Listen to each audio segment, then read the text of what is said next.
telling me to move the vehicles so we can.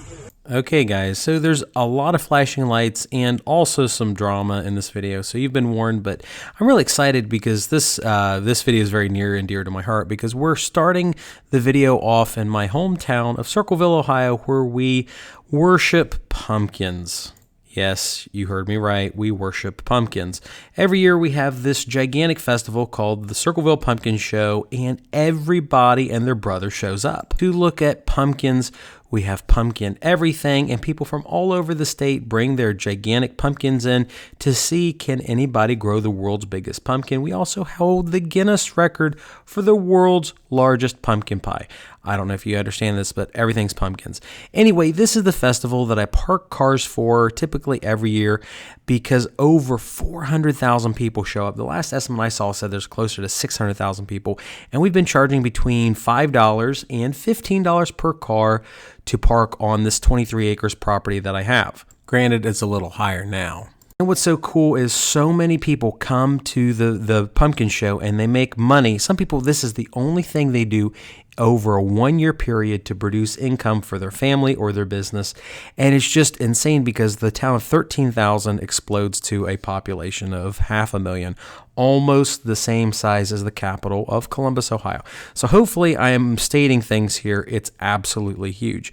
And one of the things that I've always wanted to do was to get a food booth. So in this video, I wanted to talk to you about how much money can a food booth make if you do festival vending and festival sales. And while we're at it, do me a favor and like the video and subscribe if you haven't, because I actually want to get you involved in what's going on in this video. So let's talk about the money situation of these food booths, like the guy right here who's charging up to $18 for French fries. Yes, $18 for French fries. A friend of mine runs a business here, and I can't remember the exact number, but they sell between $200,000 and $800,000 worth of adult beverages in just a 5-day period. And once again, this is because our population grows to almost 600,000. Now, in a normal situation, if you were to have a food vendor like Corky Q here who makes really good barbecue, you might expect a 300% margin on your food. But during these festivals, you can see a profit increase of about 500 to 1,000%. You're making a 5x to 10x return on the food that you're actually preparing versus the normal 3x return for most food. Now, of course, if you're Little Caesars and you've got your $5 pizzas, your margin is super low. I remember reading a post on Reddit where the CEO or the vice president of Little Caesars said they make an average of 50 cents per pizza, but now it's so low that they have to raise the price. Now, if you watch me much here, you know I like gigantic bags of cash, and I even like quarters too. Regardless of the size of the money, I like it. But the costs are definitely something that have to be taken into account at a location like this. Now, the permits and the setup fees aren't that bad. Those costs run between $400 and $600. Now, the real killer from what I've talked to people about is the labor costs. It's really the reason I like laundromats and car washes so much is because the labor costs tend to be very, very low. My estimate here are 14-hour days between $10 and $15 per hour, and that comes out to between $1,600 and nearly $2,600 just in labor costs.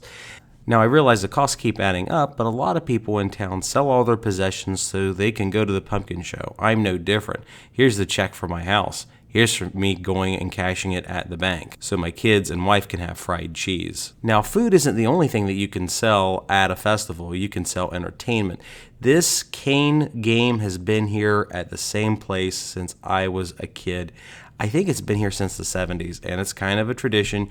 Go and try to win a ring toss and get yourself a $2 cane. The markup on these games is incredibly nicer than the food booths I was talking about earlier, where I expect between a 500% and a 1,000% markup. Now, of course, one of the really intriguing business things that goes on during these fairs are the aspect of the rides. I know for a fact they are absolutely cash printing machines because there was a proposal recently to rent a property of mine for like 35 grand for just a couple days. But the liability here just absolutely scares me when it comes to rides because of children. That's my little girl there. And the state is very, very, I don't know, firm, I guess I would say, on rides like these where there's definitely more risk when it comes to liability. There's also more reward. I would rather have the liability of this arcade machine here at my laundromat, which what really could happen here with somebody playing Galga or Mrs. Pac-Man or one of the other games that we have on the machine. To me, there's like almost no liability here. Granted, it's there.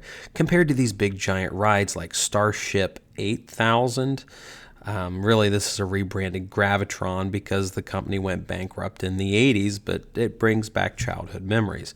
But these companies, from what I've heard, for one show like this, they might make between $500,000 and $1 million. Now, with business ideas, I always recommend that you sit down and you do the math yourself.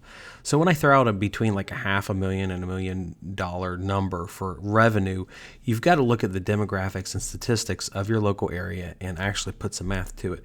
So I use between 400,000 and 600,000 attendees at a 5% conversion rate, $20 to $25 for a wristband. That comes between $400,000 and $750,000.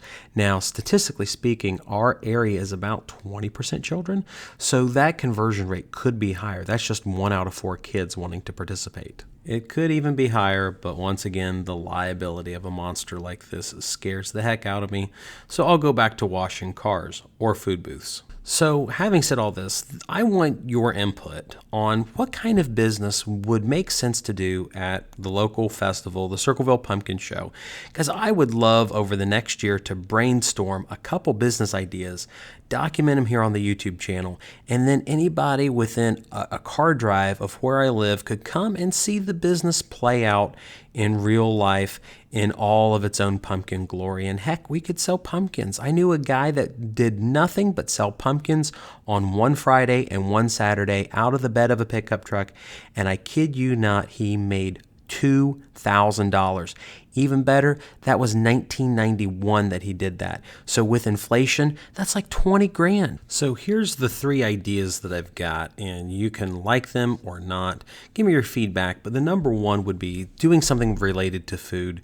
The cost is going to be medium. I'm going to have equipment. I'm going to have workers. But, everybody eats, whether we like it or not. The other idea is something along the lines of a skill game or some sort of fun activity that you can charge for, like the ring toss. I'm not saying ring toss specifically, but things for people to make memories. But the problem is, after thinking about it, the cost to get in is going to be very low, but you kind of need skilled workers that are really good at doing things and selling people products. The third thing then is what we'll title an infrastructure project, kind of like parking cars. We made about $4,000 on this festival this time around, the worst year that we've ever had. On a project like this, I would actually be buying some sort of big infrastructure thing like a parking lot or maybe an Airbnb and using that for the festival.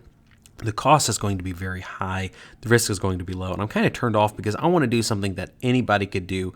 And the cheapest idea I think that anybody can implement, I think is going to be the winner here. So give me your thoughts, because by this time next year, I really would like to have the business all fleshed out, and then we could come all together here in my town and see how much money a business that we figured out on YouTube could make.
And before I forget, there's a lot of weird, kind of unique things we could do here, like taking giant pumpkins and cutting them up. I've met some of these guys, they charge thousands to do a art creation on a pumpkin just like this. There's also some kind of more unique ways of making money. For some reason, our town is on the stop to get movies while they're still in theaters. When I was a kid growing up, it was always impressive to me that you could buy a DVD once in a great while of a movie that was still being shown in the theaters. I'm not saying that we should do that, but people here evidently do make quite a bit of money if they're willing to potentially risk going to jail. Also, there's a lot of street performers, and I was really impressed this year by one of the violinists that showed up.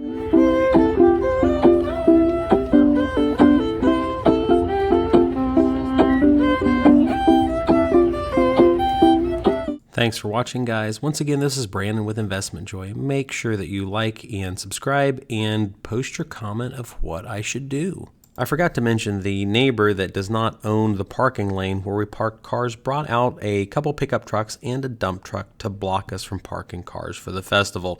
It cost us about $4,000 because we lost a day and a half to 2 days worth of parking cars. They came out and cussed out my maintenance people who I had let park cars for some extra money for the festival. The neighbors also don't believe that I own a YouTube channel and the local newspaper, so I figured I would just put this out there. I have very gratefully blurred out their company image, which they decided to place on a major roadway. So this is me being somewhat of a nice guy, but explaining the situation. Thanks for watching.